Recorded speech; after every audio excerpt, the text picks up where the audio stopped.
അപ്പൊ ഇതൊന്നും അറിഞ്ഞില്ലേ? എന്ത്? ഗാന്ധിക്ക് തെരഞ്ഞെടുപ്പിൽ ഇവിടം വിട്ട് പോകേണ്ടി വരും. ഉറക്കമുണച്ച് കാത്തിരുന്നോ അന്ന് മുലവന്ന കോഴിയുടെ ഒരു കിണ്ണം പാല് നിനക്ക് ഞാൻ സമ്മാനം തരും.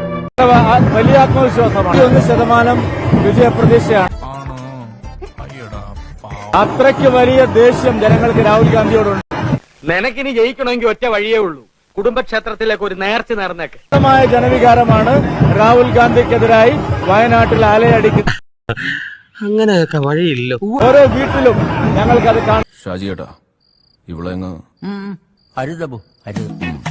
ഈ നഗരവും ഗ്രാമവും മോദി മോദി മോദി എന്നുള്ള ഒരു മന്ത്രം മാത്രമാണ് ഉച്ചരിക്കുന്നത്. ആര് പറയുന്നു? ഞാൻ കേട്ടിട്ടില്ലല്ലോ. അസൂയ കൊണ്ട് പലരും പറയാറില്ല, അതുകൊണ്ട് ഞാൻ സ്വയം പറഞ്ഞു. ഒരു ബെഡാ ഫൈറ്റർ ആയിട്ടാണ് ഇത്തവണ മത്സരം.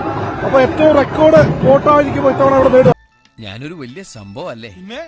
രാഹുൽ ഗാന്ധിക്ക് തെരഞ്ഞെടുപ്പിൽ ഇവിടം വിട്ട് പോകേണ്ടി വരും. എന്നാ പിന്നെ വരാനുള്ളത് ഏതെങ്കിലും ഓട്ടോ പിടിച്ചു വരും മുമ്പ് ഞാൻ പോട്ടെ. ദൈവം കാക്കട്ടെ.